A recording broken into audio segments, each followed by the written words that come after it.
Hoy los quiero invitar a un viaje, a un paseo por el mundo del trabajo.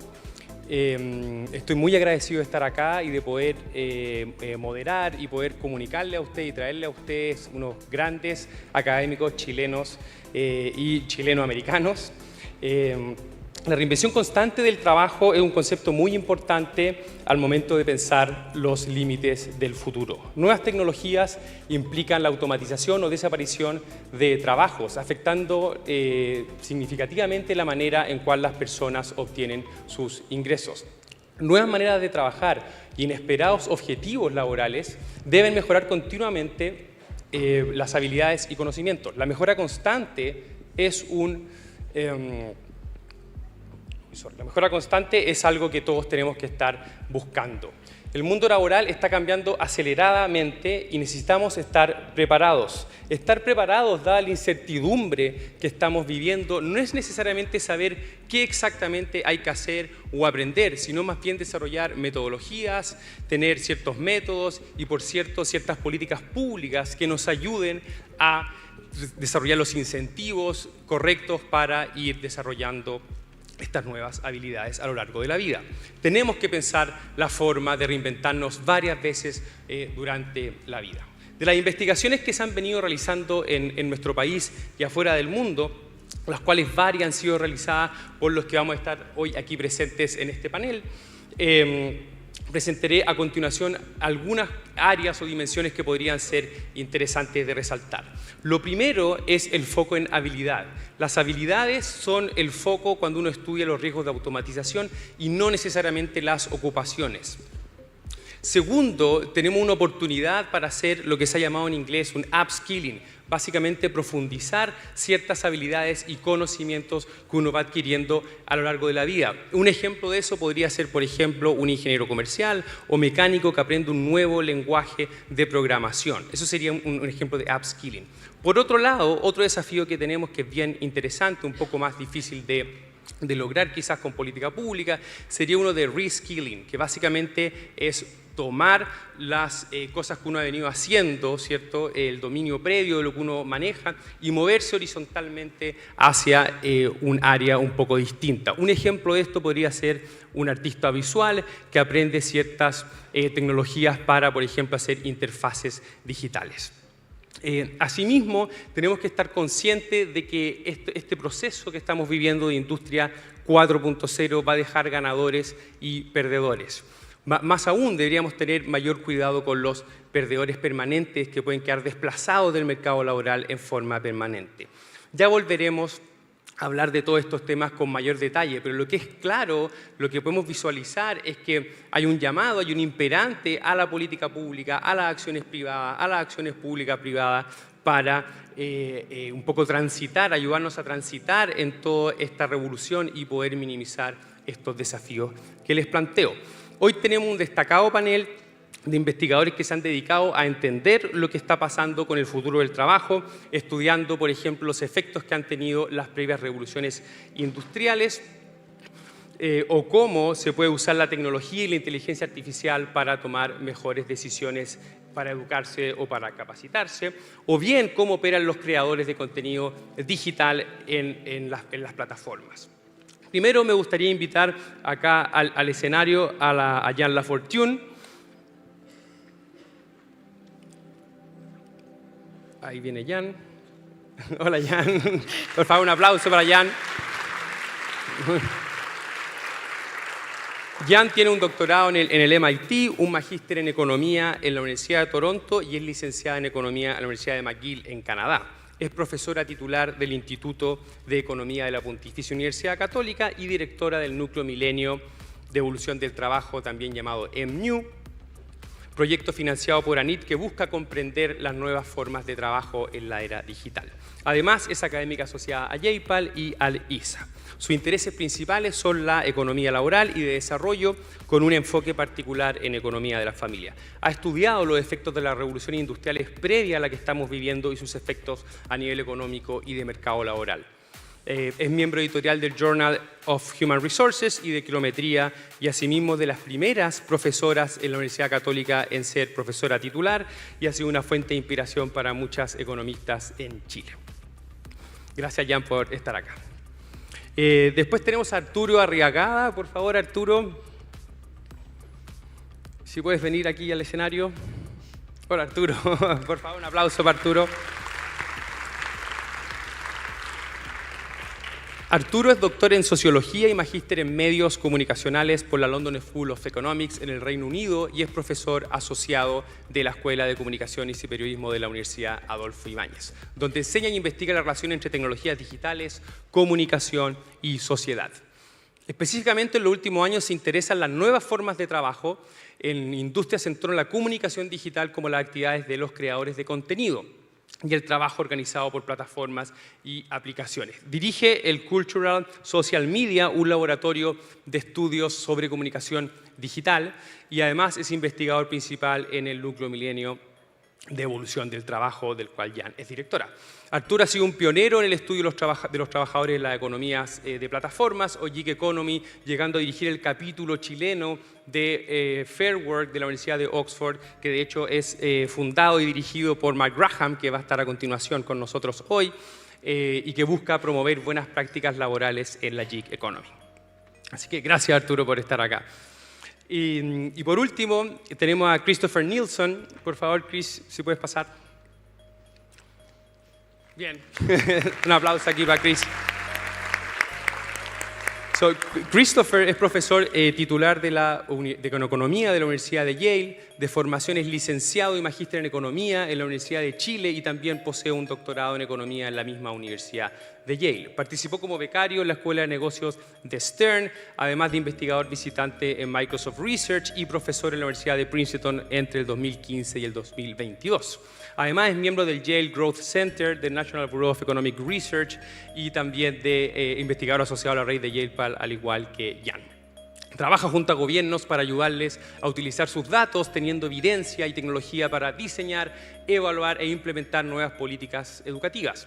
Y además fundó en el 2018 Concilium Bots, que es una ONG que busca incubar ideas que mezclen investigaciones en políticas públicas y tecnológicas en educación. De momento, esta ONG ha afectado y ha beneficiado a más de 2 millones de personas en 7 países de América Latina. Chris es uno de los académicos chilenos más reputados a nivel mundial, logró el tenure o ser profesor titular en una universidad top 5 en Estados Unidos, siendo el segundo chileno en obtener este reconocimiento en el campo de economía. Finalmente, Chris ha contribuido por años a la generación de nuevas camadas de economistas en Chile, por lo cual mucho acá en este escenario estamos, y en este lugar, digamos, en este teatro, estamos agradecidos por Chris. Así que eso, un aplauso a todos nuestros panelistas que han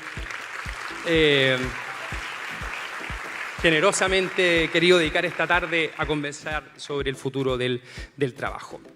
Entonces, para partir, primero cada uno nos va a contar un poco de qué se trata la investigación que ustedes realizan y cómo está vinculado al futuro del trabajo y a esta reinvención constante del mundo del trabajo, que es lo que hoy nos reúne, y después vamos a pasar a algunas preguntas de discusión. ¿Les parece?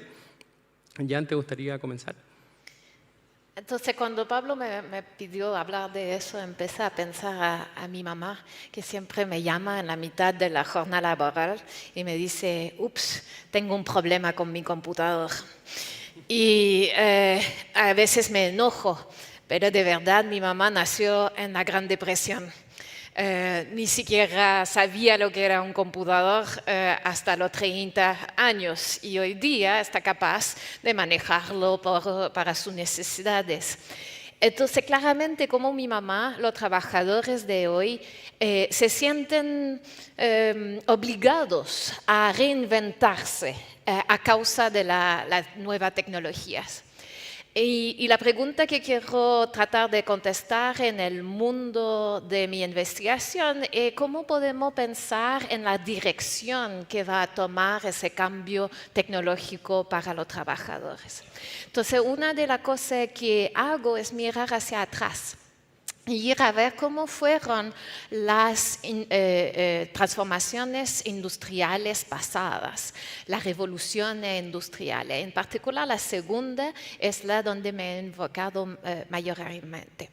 Una de las cosas que se ve en ese mundo es que si hoy día tenemos bastante evidencia de que la computadora aumenta la productividad de los trabajadores que tienen más educación, más de lo que hacen con los que tienen menos.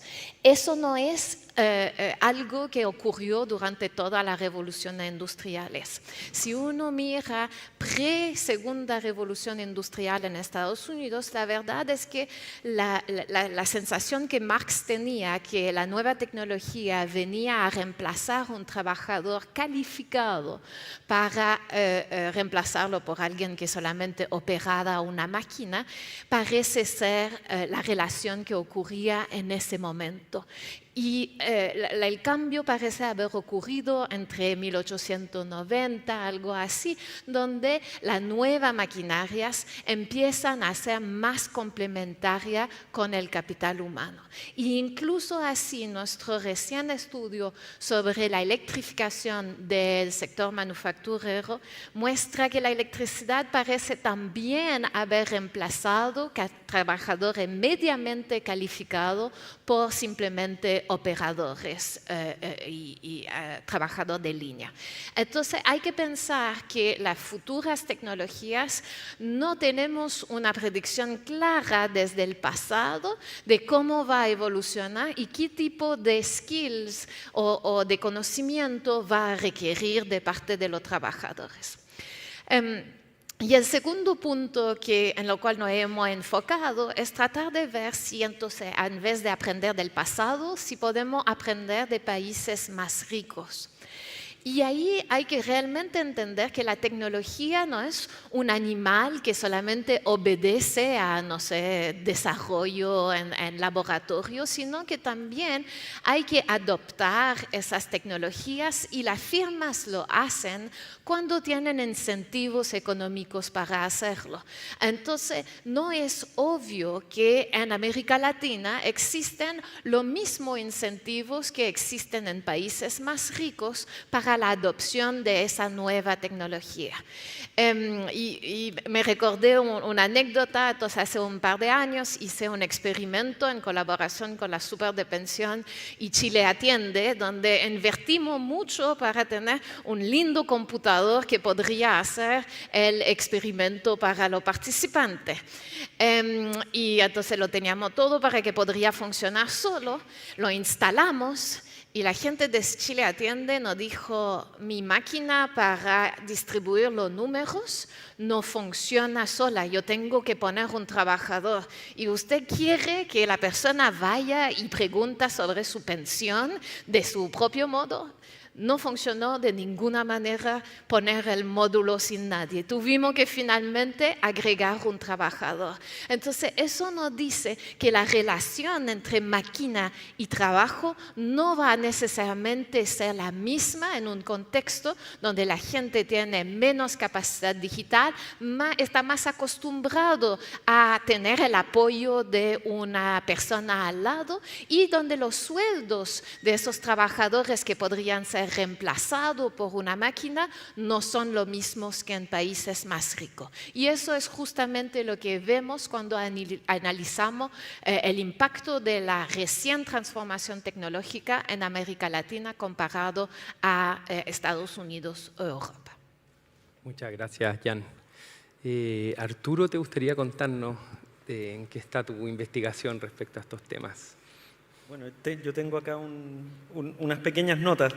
En los últimos 5 años, más o menos, vengo estudiando distintos tipos de trabajos de plataforma, entendiendo el trabajo de plataforma como aquellas actividades que son organizadas y mediadas por aplicaciones y plataformas digitales, ¿no? Algunas se realizan de manera online, como hemos visto en las presentaciones anteriores, y otras también de manera offline.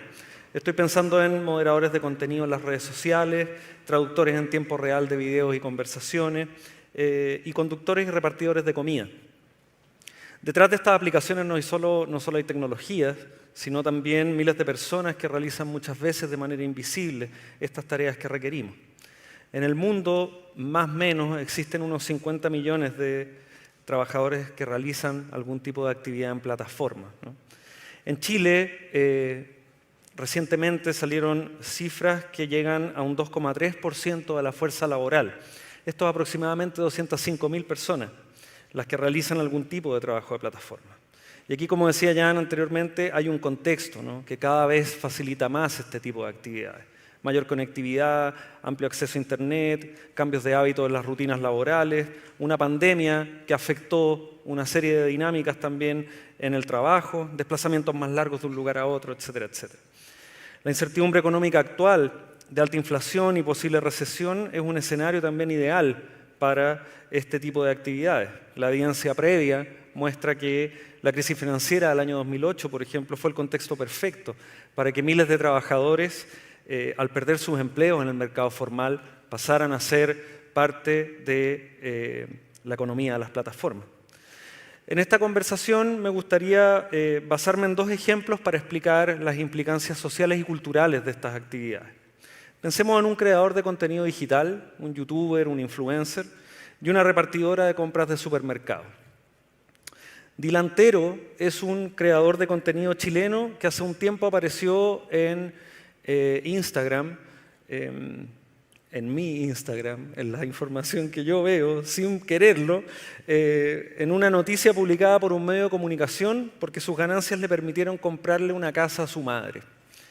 Cito el texto de la nota. Dilantero, quien cuenta con 1,2 millones de seguidores en Twitch y 2,3 millones de suscriptores en YouTube, compartió las imágenes abrazado a su madre y con la nueva casa de fondo, sentenciando que gracias a sus fanáticos se da cuenta de que es feliz. El segundo ejemplo es el de una mujer que trabaja como repartidora de compras de supermercado para una aplicación digital. Vive en Recoleta, trabaja en el sector oriente, donde hay más pedidos. El lunes 23 de marzo de 2020, en plena pandemia, tuvo que despachar 4, 2 a Vitacura, 1 a Las Condes y otro a Lo Barnechea. En uno se demoró 45 minutos en ir a dejarlo, estaba a 12 kilómetros de distancia y ganó 4.300 pesos. En total recibió 24.000 pesos por los 4 pedidos. Cito a la entrevistada: me fue mal porque debo hacer mínimo 30.000 pesos diarios para tener unas 150 lucas al final de la semana. Una visión optimista del trabajo de plataforma diría que Dilantero y la repartidora son personas apasionadas, auténticas, autónomas, que quieren ser sus propios jefes, emprendedores de sí mismos. Además, pueden combinar trabajos generando más ingresos.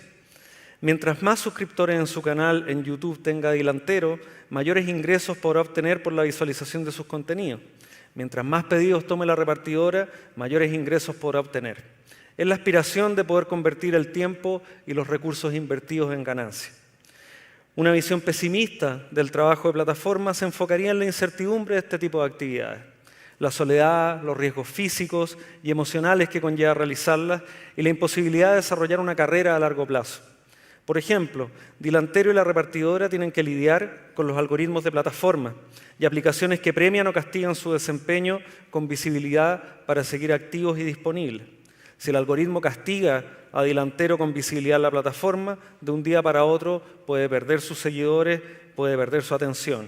Si un cliente calificó de mala manera a la repartidora, ya sea por el alto tráfico o porque tuvo un accidente en el camino, la aplicación puede desactivarla de un día para otro sin darle ningún tipo de protección y no requerir más sus servicios.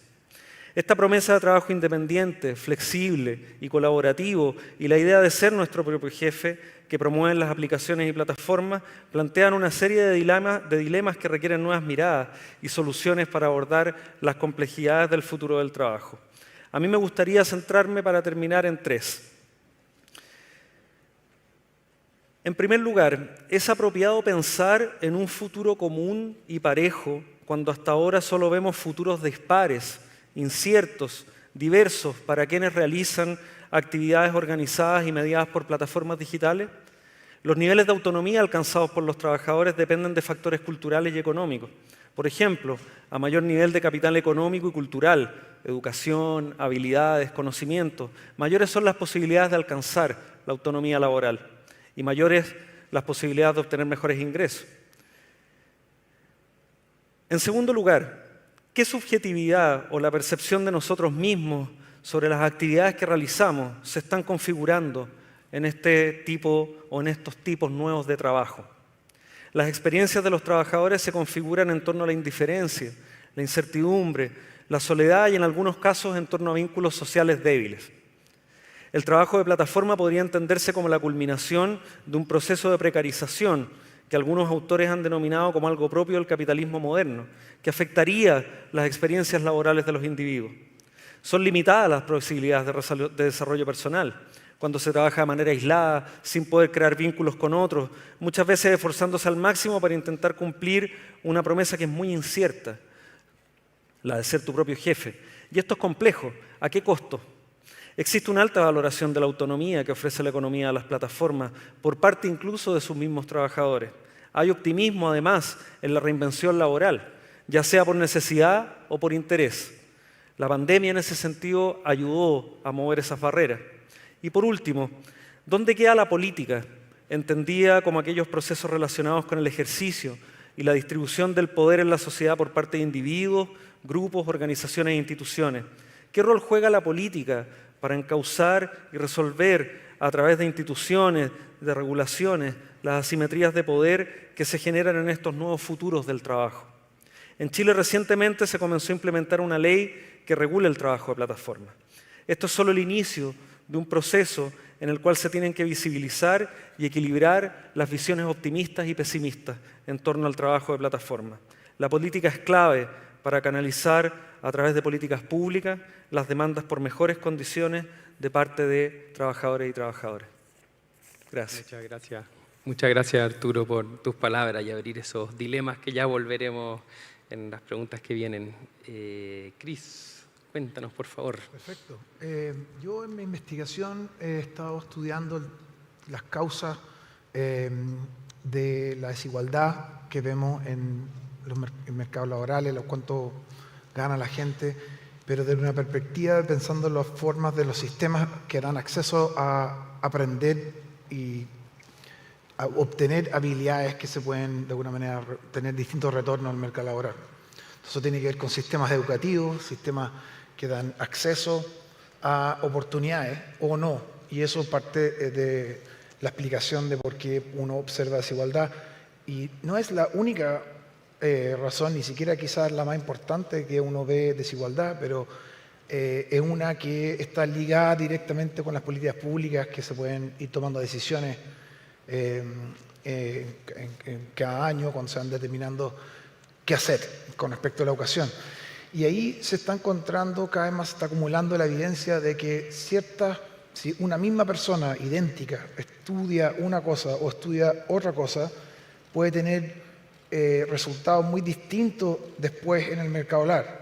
Eso puede sonar obvio, pero no es obvio porque puede ser que la gente sean distintas, que estudien distintas cosas. Pero si es que es tan importante que uno estudie para después entender cuánto ganan uno y cuánto ganan otro, la pregunta es si esas decisiones de hacer una cosa u otra o las oportunidades que tuvieron para obtener esas habilidades, qué tan equitativo fue ese momento, por qué se dieron esas decisiones.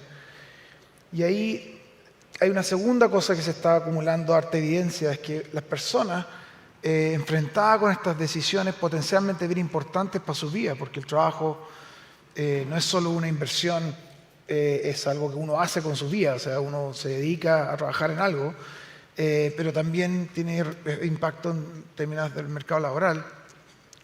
La gente pareciera ser que típicamente toma estas decisiones con poca información, que no está muy informada sobre las alternativas que tienen o cómo va a ser el tipo de trabajo posterior. Y eso, además se le suma que la cantidad de información que tienen las personas varía está correlacionado con las otras ventajas que las personas ya tenían. De alguna manera tú entras a esto con unas ventajas de lo que tú aprendiste antes, que te abren puertas o que tienes financiamiento para hacer ciertas cosas. eso parecía ser que además esas personas tienen más información, están más informadas sobre la alternativa o tienen apoyo de su entorno sobre ayudarlos a tomar decisiones que pueden ser buenas para ellos. Entonces, otras personas que están enfrentadas a menos oportunidades, más restricciones, además parece ser que tienen que enfrentarse a esas decisiones con menos información.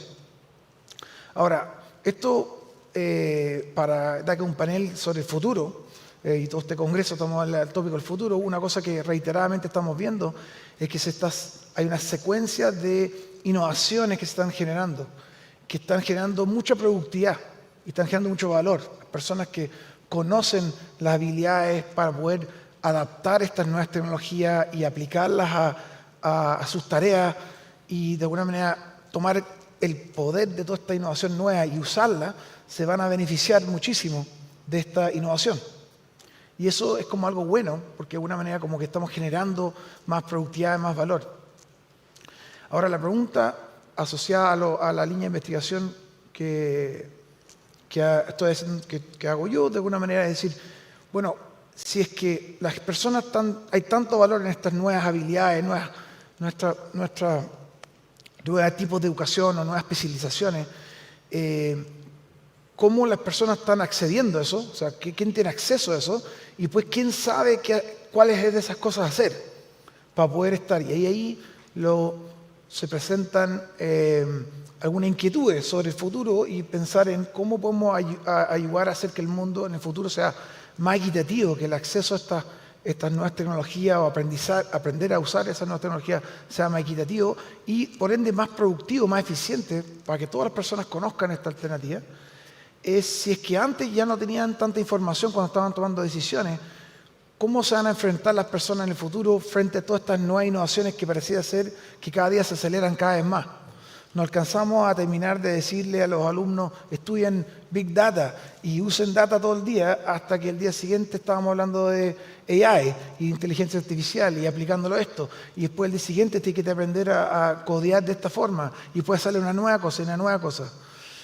Mi preocupación es que si no hacemos nada al respecto, como sistemáticamente, ya sea a través de nuestro sistema educativo o sea, a través de la forma que el Estado tiene para entregar políticas públicas para corregir las fricciones de información que hay acá, las diferencias, es que las mismas personas que ya tenían ventajas de antes, que ya tenían una formación aventajada, que ya sabían las cosas más nuevas, van a ser los primeros en adoptar las cosas nuevas y van a poder aprovechar todas las ventajas que hay.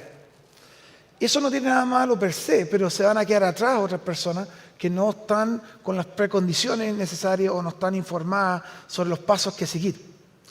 Ahora, al mismo tiempo es una preocupación, pero al mismo tiempo se abre una oportunidad, una ventana que uno ve online, la posibilidad de aprender cosas online, te abre la posibilidad de que podríamos quizás cambiar lo que había antes, que uno tenía que entrar a estudiar algo por mucho tiempo y recién ahí uno poder validar que uno tenía una habilidad especial. Ahora quizás las personas podrían acceder a estas nuevas tecnologías aprendiendo online a través de, por ejemplo, Coursera. Yo me tomé un año sabático, no sabía nada de ahí, me pude aprender un montón de cosas y preguntarle a compañeros que tenía en ese año, estaban en Microsoft Research, que trabajaban en eso, y yo haciendo cursos online. Pero para mí me sirvió mucho ya haber tenido años de estudios de estadística y de matemática y de cosas que son precondiciones. Y la gente de la oficina al lado me decía, tómate este curso, no este otro curso. Es que ese está muy avanzado, tenés que hacer este primero y después lo otro. Y si uno empieza a pensar esas fricciones de información, a pesar de que cada vez más es más fácil adquirir estas habilidades, igual están estas fricciones de información. ¿Cómo yo sé qué hacer y en qué secuencia y cuáles cosas primeras y cuáles son las precondiciones?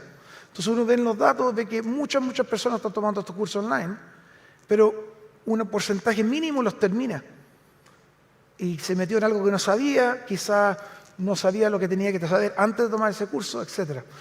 Ahora, para terminar con los últimos años yo me estaba enfocando harto en tratar de aprovechar que, como hay fricciones de información, de alguna manera esa información no es que no existe, existe en algún lado. Lo difícil es que para cada persona tiene una historia distinta. Entonces hay que personalizar de alguna manera el tipo de información que necesita cada persona.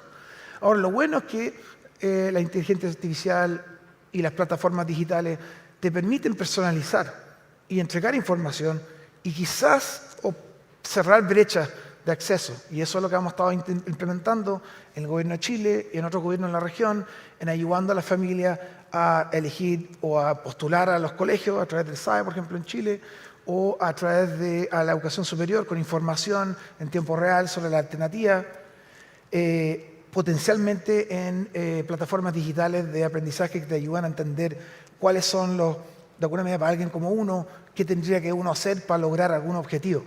Y eso es muy complicado, pero de alguna manera estas tecnologías yo creo que potencialmente se podrían aprovechar para ayudar a cerrar estas brechas, pero hay que estar muy atento a poder aprovecharlas y implementarlas. Eso. Gracias Chris por tus palabras.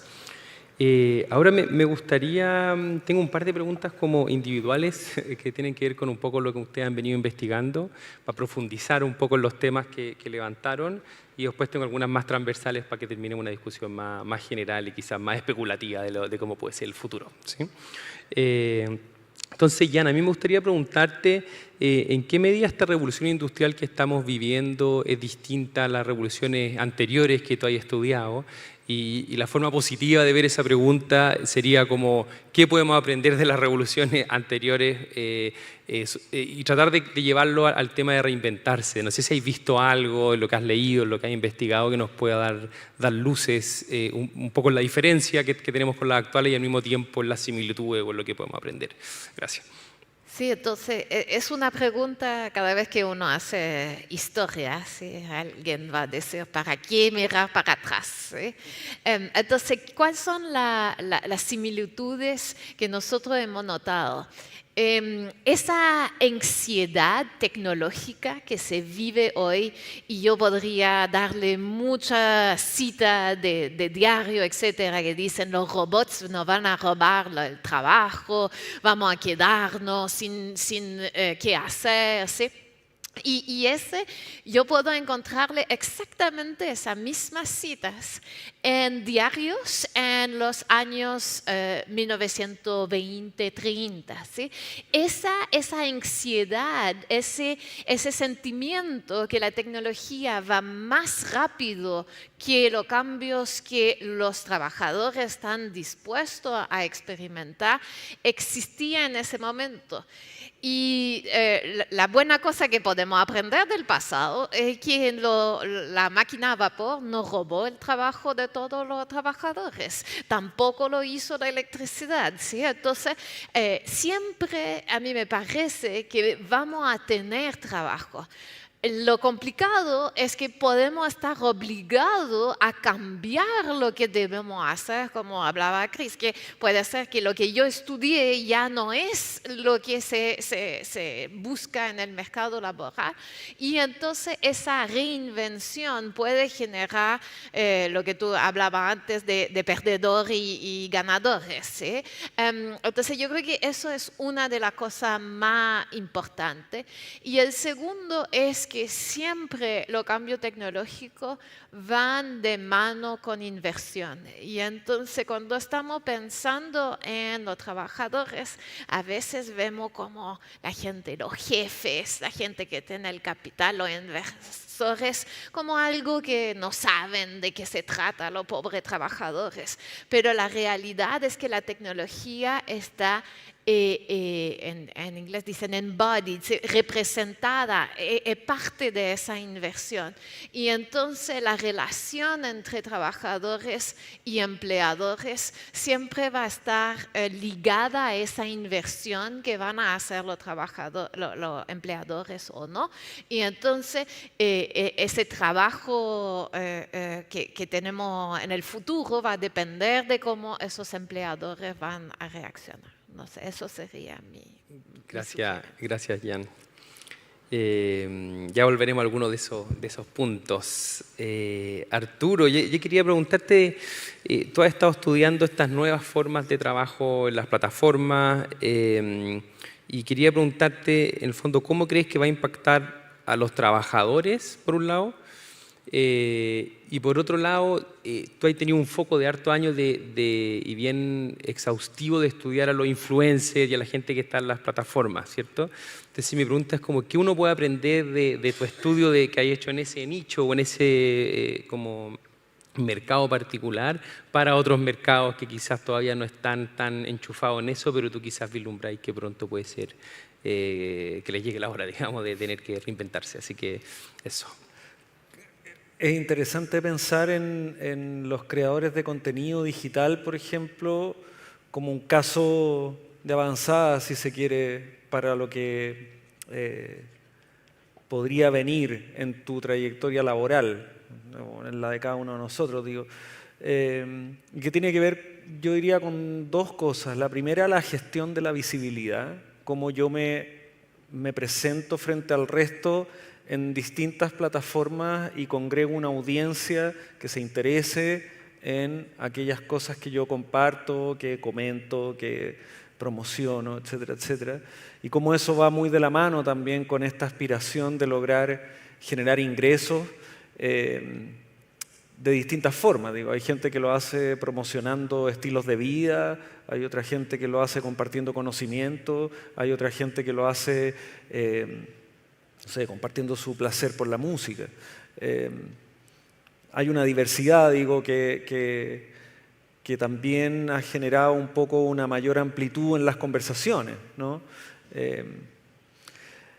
Esa gestión de la visibilidad depende, como comentaban también en la conversación, de tus habilidades. ¿Qué habilidades se requiere desarrollar hoy para poder no solo aprender a gestionar la visibilidad, sino la incertidumbre asociada a la posibilidad de no poder convertir necesariamente en ingresos, por ejemplo, tu actividad? Estoy pensando específicamente en ese tipo de trabajador, ¿no? Entonces, ahí quizás hay que tener en cuenta estos ejemplos, estas historias que yo contaba, como casos donde esta idea de la reinvención se debiesen enfrentar abordando las particularidades que han mencionado previamente, ¿no? No es lo mismo reinventarse para una persona migrante cuya única posibilidad laboral es prestar un servicio repartiendo productos en una moto, ¿no? No es lo mismo hablar de reinvención para alguien que hoy día está aprendiendo a programar y puede terminar alimentando algoritmos desde cualquier parte del mundo. No es lo mismo hablar de reinvención o de un futuro lineal para alguien que hoy día estudia sociología, no sé. Y ahí creo que lo que estamos viendo con este grupo finalmente habla como de la relatividad de lo que se nos viene, porque el otro día una persona le comenté que venía esto y me dijo, bueno, ¿y cómo se viene el futuro del trabajo? Y yo le decía, bueno, no es como una respuesta tan fácil, porque uno podría caer en esta lógica de la tecnología es una fuerza que va a arrasar, que hay que subirse al carro y todos estos relatos que se empiezan como a instalar, pero por otro lado la tecnología invisibiliza un montón de dinámicas para las cuales no necesariamente tenemos recursos. O sea, hoy día el caso de los creadores de contenido digital son el extremo de cualquiera de nosotros que inconscientemente incluso está compartiendo no solo sus momentos íntimos, sino también promocionando su propia actividad laboral, ya sea en una empresa, en LinkedIn o de un negocio propio. Y eso creo que demanda, como decían también, habilidades que desde las universidades necesitamos urgentemente reforzar y también enfocar, teniendo en cuenta esas particularidades. No todos somos iguales en condiciones materiales y en condiciones de capital social, de capital cultural, de información que nos permita apropiarnos de estas tecnologías, de sacar este provecho, y ahí política y educación son fundamentales. Súper, gracias Arturo. También vamos a volver a esos temas en unas preguntas que tengo para todos. Y Y por último, a Cris me gustaría preguntarte, dada tu extensiva y intensiva experiencia trabajando con países en América Latina, ayudándolos a diseñar políticas públicas, ¿cómo ha sido tu experiencia? Porque un poco volviendo a lo que decía Jan, está el tema tecnológico, que hay como soluciones tecnológicas para hacer cosas, ¿cierto? Uno dice, oye, usémoslas, ya es como útil, es productivo, va a ser mejor. Y después viene como la implementación real de esto, ¿sí? Entonces quería preguntarte, en tu experiencia, ¿cómo ha sido ese camino de llevar estas soluciones que van a ayudar a tomar mejores decisiones, que van a ayudar a tener mejores resultados educacionales, laborales, en millones de personas en la región, pero que en la implementación, me imagino, ahí está como lo bueno, lo malo y lo feo? Entonces me gustaría ahí que pudiera si podéis un poco contarnos cómo ha sido esa experiencia. Sí, bueno, la verdad es que hay mucha oportunidad, o sea, dentro de todo lo que estamos viendo acá y estos días, que hay muchas oportunidades, o sea, hay muchas oportunidades se están abriendo posibilidades.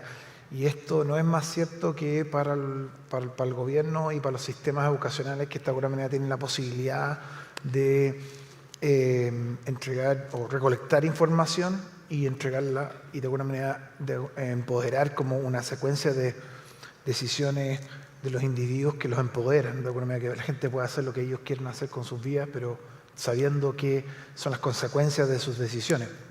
Y lo que pasa es que estas fricciones de información también ocurren en el sector público, en las personas que tienen que implementar esas cosas, y muchas veces como las personas que saben hacer las cosas están aplicando lo que ellos saben a tareas o a problemas que pueden tener un retorno mucho más alto individual para la persona que aplicarlo para ayudar a que el gobierno implemente sistemas para que los niños puedan entrar al colegio o que los adultos puedan encontrar formas de reinventarse, etc. Entonces, yo creo que es como el reto ahí es que de alguna manera las políticas públicas como que cuesta adoptar cosas nuevas. Abrirse también es conservador, uno es como por naturaleza es conservador el sistema así. Ahora al mismo tiempo hay un potencial enorme porque en otros lugares más desarrollados ya tienen sistemas mejores que lo que tenemos en Chile y en Latinoamérica en general, pero que no están a la frontera. Entonces nosotros nos podemos pegar un salto y pasarlo. Entonces aquí, por ejemplo, en Chile tenemos un sistema que últimamente ha salido en la prensa que hay ciertos problemas, pero la forma que la gente postula y accede a los colegios en Chile es una plataforma única, incluye privados y públicos, es única en todo el país, tiene información en tiempo real que le están dando a las personas sobre sus posibilidades de quedar, tiene un asistente virtual, tiene acceso a los precios, los copagos personalizados para todas las personas, las probabilidades de quedar admitido para cualquier individuo en todo el país están disponibles. Hay a nivel de frontera comparado con lo que se hace en Suecia, por ejemplo, o en Copenhague, o en Nueva York, que nosotros estamos más avanzados que eso. Entonces es una oportunidad que donde hay una innovación, se adapta algo y se mejora. Y eso es una cosa que yo estaba involucrado, pero ¿por qué lo estamos haciendo aquí en Chile? Porque bueno, en Chile tenemos más problemas con ese tema. Y hay una nueva tecnología y lo podemos mejorar. Pero esa es la oportunidad. Pero como eso, hay muchas otras oportunidades que no estamos tomando y se están pasando los días y nos estamos perdiendo esas oportunidades. Entonces va para los dos lados. Es como nos podemos saltar a la frontera o nos podemos quedar atrás con las consecuencias que hablaba antes, que quedarse atrás implica quizá aún más grandes brechas. En vez de aprovechar estas oportunidades se pueden terminar peor en ese sentido que antes. Súper, gracias Cris. Acá la primera pregunta es como para todos, que la pueden tomar en el orden que quieran. Creo que mucha gente aquí en la audiencia está interesada en saber. Es un poco, hay mucha de esta evidencia, lo que has estudiado ya, lo que has estudiado tú en distintos lados, que viene de países o más desarrollados o menos desarrollados, ¿cierto?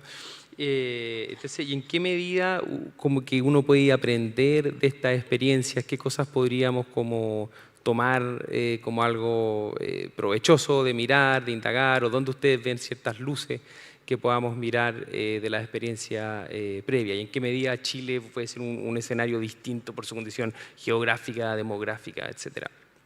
No sé si seguimos el mismo orden o lo cambiamos, no sé cómo anden de ahí de ganas. Ya ándale, si es más fácil que sea en orden. Sí, me tiro yo. Entonces, yo creo que hay dos cosas.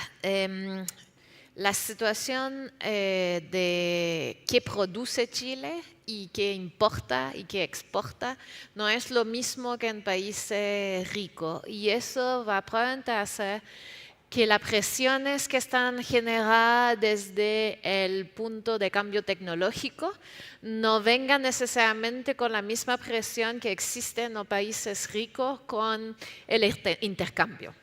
Es decir, hoy día yo puedo, si estoy en una firma en un país rico y encuentro que los trabajadores tienen costo alto, yo puedo hacer dos cosas diferentes. Puedo adoptar nueva tecnología para reemplazarlo, o puedo simplemente abrir una fábrica en otro país donde los sueldos son menores. Esa disyuntiva en Chile no va a existir. Es poco probable que una firma empiece a mandar producción a China o cosas así, es más que nosotros importamos productos de China. Entonces, esa presión, doble presión que existe sobre los trabajadores en países ricos, en particular los trabajadores que son sujetos a ese cambio tecnológico más negativo, debería ser un poco diferente para el trabajador de América Latina en promedio. Y el segundo que iba a decir es que importa dónde empezamos. Tenemos la sensación en países ricos que la tecnología es particularmente buena para reemplazar lo que se llama tareas rutinarias, ¿sí? Que pueden o no ser tareas de bajo nivel educativo. Por ejemplo, las bibliotecarias son uno de los ejemplos de alto nivel de educación que han sido totalmente transformados por la revolución tecnológica. Y entonces, en Chile, esas ocupaciones son ubicadas más a la derecha de la distribución que en otros sistemas. Entonces, el impacto que puede tener el cambio tecnológico sobre la distribución de ingresos no es tan claro como va a ser en Chile o en otro país de la región vis-a-vis lo que se ha visto en países más ricos. Eso serían las dos cosas. Súper bien, súper buen punto, y después quiero que volvamos a un doble clic a eso de la desigualdad que mencionaste, pero me gustaría escuchar a Arturo y a Cris.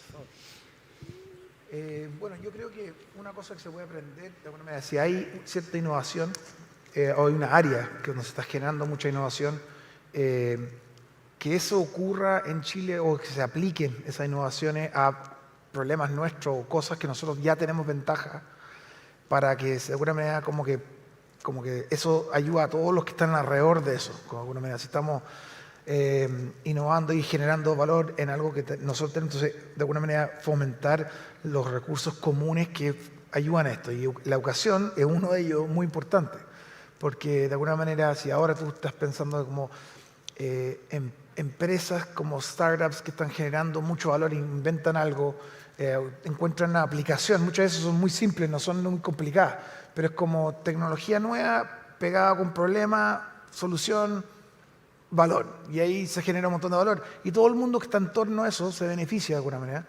Pero para que eso ocurra acá y se apliquen a los problemas que nosotros tenemos o a las cosas que nosotros somos buenos, tiene que haber gente que pueda de alguna manera aplicar y adaptarse a eso. Entonces, hay toda una serie de cosas que uno tiene que de alguna manera saber. Estamos hablando de los influencers, como de alguna manera eso es algo, puede ser importante, por ejemplo, para tener ciertas innovaciones. Entonces, yo creo que quería destacar que cuando yo vengo a Chile, yo vivo afuera hace harto tiempo, pero vengo mucho, y me llama la atención la narrativa que yo escucho cuando estoy en Chile, mucho de lo negativo, como lo que estamos atrás, que está todo malo, o de alguna manera como que y yo digo, oye, pero hay tantas oportunidades y se están haciendo cosas buenas, de alguna manera. Quería destacar un par de ejemplos. Por ejemplo, Chile está exportando cosas de innovación también. Por ejemplo, últimamente han habido 2 startups que han obtenido rango de unicornio, que son, por ejemplo, Notco, que es una cosa comida, o sea, algo que acá inventamos y exportamos para afuera y ahora lo compran en todos lados. Y otras formas de innovación como de bienestar en el mercado, en el trabajo, como Betterfly, que son otras startups que son chilenas, que son chilenos que están haciendo esto y le están ganando en términos de la parte de innovación, de tener la mejor idea, a empresas en todo el mundo. Y toda la gente que está rodeada de eso se está de alguna manera beneficiando porque aprenden y porque de alguna manera están adquiriendo conocimiento en torno a eso. Entonces, no sé, como cosas que haga que ocurran más de eso, que las cosas que nosotros hacemos bien estén aplicándose a las nuevas tecnologías, a las nuevas cosas, y seamos buenos para eso. Creo que se va a fomentar más de medida que tengamos más personas que sepan estas habilidades, como para aplicarlas, y miren a los problemas que hay en Chile y digan, esto se puede hacer mejor con esta idea y con esta nueva tecnología. Eso yo creo que es una cosa que uno mira para atrás y dice, hubiese sido súper bueno que tuviéramos un montón de, cuando inventaron la electricidad, es como que una vez que tú sabías sobre la electricidad y nadie más sabe, es como fácil ganar, porque tú dices, tostadora, aspiradora, luces, cualquier cosa, como que puro conectar las mismas cosas de otra forma y solucionar problema, y generar valor. Entonces, de alguna manera, nosotros tenemos que tener esa gente, es la persona que sabe enchufar los 2 cables y juntar las 2 cosas y ser creativo, y de alguna manera tener un ambiente donde puedan implementar eso. Eso yo creo que sería, oye, hubiese sido súper bueno que tuviéramos tenido a esta gente que pudiera hacer eso cuando se inventó la electricidad o cuando hubo otras innovaciones en el pasado. Ahora hay una innovación y tenemos que conocerlo, nuestra gente tiene que conocerlo para aplicarlo a nuestras cosas que hay acá en Chile. Súper, gracias, Cris. Muy buenas ideas para Chile ahí. Arturo, te escuchamos. Sí, o sea, creo que es bastante ejemplificador lo que están planteando aquí. Quizás agregaría una lectura un poquito más, si se quiere,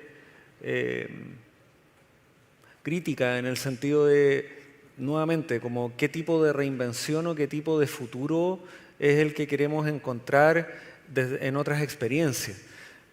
La sensación que desde el mínimo espacio en el que yo me muevo, de tipos de trabajos de plataforma, están como bien dirigidos, si se quieren, los esfuerzos de las personas que realizan esas actividades o a romperlas, a convertirse como en un unicornio, celebridad, millonario, millonaria, etcétera, o a la supervivencia, que es como la historia completamente opuesta, ¿no? Y creo que ahí hay quizá una posibilidad de pensar, poner la atención en las realidades locales, también quizás implica poner la atención en lo que nos falta, en lo que nos queda por resolver en términos de relaciones cívicas, en términos de necesidades o de la relación con el medio ambiente, en términos de los tipos de consumo que queremos avalar o no. O sea, creo que en general en esta conversación siempre se asume que el fin es esa creación de valor de la que tú hablas, está por lo general orientado hacia un valor netamente económico, si se quiere, o de ganancia económica. Y quizás lo que más necesitamos es abrirnos a posibilidades de ganancia o de beneficio más sostenibles, que no necesariamente refuercen las desigualdades que ya existen, sino que abran nuevas posibilidades de relacionamiento, de generación de conocimiento, de nuevos recursos, de soluciones a las problemáticas locales. Con esto no digo que haya que desentenderse de lo otro. El punto es que considero que en experiencias internacionales que se intentan llevar a la nuestra, al menos en el mínimo espacio en el que me muevo yo, siempre se asume que es la generación de este valor económico el que prima, o este único futuro posible al relacionarnos con la tecnología y trabajar, ¿no? Súper, gracias Arturo. Agregar Sí, sí, y después si podéis tocar el tema, que era el último que tenemos poco tiempo remanente, si pueden tocar el tema de la desigualdad y la gente que al final quizás no va a lograr reinventarse, que un poco Jan lo tocó, usted lo han tocado, entonces quizás si va hilando con eso y eso. O sea, creo que justo toca eso, porque de alguna manera lo que por lo menos me tiene motivado a mí, que me tiene como entusiasmado con el futuro, es que de alguna manera las innovaciones, las cosas que se han generado, las posibilidades que hay, generan tanto valor, hay tanto excedente de alguna manera para solucionar problemas, que lo podemos hacer de forma para que el futuro sea algo que genere valor y además cumpla con las cosas que nosotros tenemos de valores, como hablamos recién, que sea más equitativa la forma que son las plataformas de trabajo, o sea, están generando tanto valor que eso hacerlo de una forma u otra no es tan decidora, como que si en verdad esta solución es útil y se aplica, hay de sobra, de alguna manera, por eso es que se genera tanto valor y de alguna manera, oye, hacerlo de una forma que nos guste y que lleguemos a donde estemos, es bueno. Y lo otro es tener entonces, yéndole el tema de la equidad, si uno tiene eso en la mirada y está preocupado de eso, de alguna manera eso, yo creo que hay amplio espacio para pensar en esas preguntas y típicamente, como por ejemplo, ahora sí la compartí cuando partí hablando, y era como, bueno, pueden haber más inequidades porque algunas personas tienen ciertas habilidades que justo son las valiosas que el mercado prima y otras no. De alguna manera, si que todos tuvieran esas habilidades sería mejor, de alguna manera, para la equidad, pero también porque sería más productivo. Las personas tienen las cosas que se le ocurren las ideas y aplican la tecnología a nuevas soluciones. Entonces, de alguna manera nos conviene a todos solucionar ambos temas de la equidad de oportunidades para adquirir cosas, la equidad de información sobre qué cosas son las más útiles y de alguna manera yo creo que si estamos ahí, nosotros mismos vamos a ir aplicando esos problemas más importantes que tenemos, los valores que nosotros tenemos y hay de excedente, de sobra para poder de alguna manera imponer un futuro que es mejor, que queremos que como sociedad creemos que representa nuestros valores. Gracias, Cris. Jan, ¿te gustaría hacer una remarcación final y después dejamos a Arturo? Yo iba a decir que estoy segura que Arturo hablaría de regulación. Me parece que hay que... no soy la mejor persona para hablar de eso, pero esa nueva manera, en particular de organizar el trabajo, hay que igual proponer regulación en eso. No podemos creer que es... no importa que sea entre dos partes consensuada y el Estado no se mete. Yo no estoy de acuerdo con eso. Es una nueva realidad y tenemos que tratarla como una realidad laboral, que me imagino que Mark no va a conversar.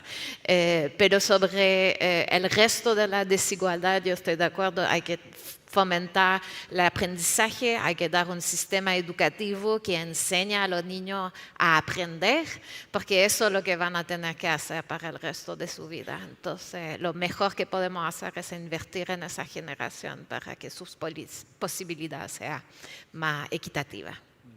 Gracias, Jan, totalmente de acuerdo. Arturo, aquí ya para cerrar la velada de hoy. Yo creo que fue un excelente cierre eso, como para poder Está bueno ese cierre, es verdad, está bueno, pero te quedó alta la vara, dale Arturo. No, lo digo en serio. ¿Sí? Sí, me parece que el cierre cerrar perfecto, bien. al menos como para...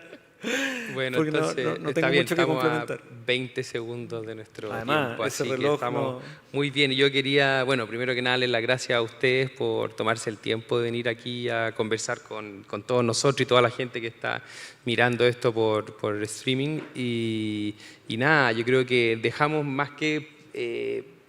como preguntas resueltas, digamos, más bien preguntas abiertas, ¿cierto? Y eso yo creo que es la invitación y es la gracia del Congreso Futuro de poner temas, poner la discusión, poder ver qué están haciendo de nuestros académicos e investigadores más destacados y poder entender que tenemos desafíos tan complejos que las soluciones son igualmente complejas y tenemos que ir avanzando en su justo esfuerzo, digamos, por cada una.